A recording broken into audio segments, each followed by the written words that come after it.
Praise lord. క్రీస్తు శిలువపై పలికిన 7 మాటలు.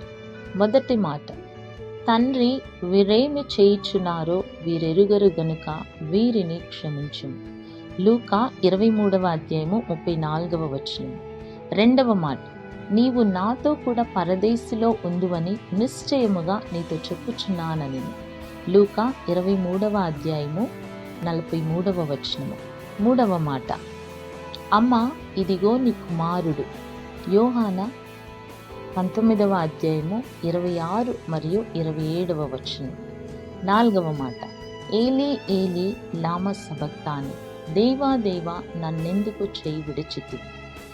మత్తయి 27:46.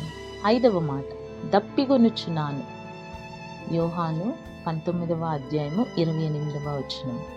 ఆరవ మాట, సమాప్తమైనది.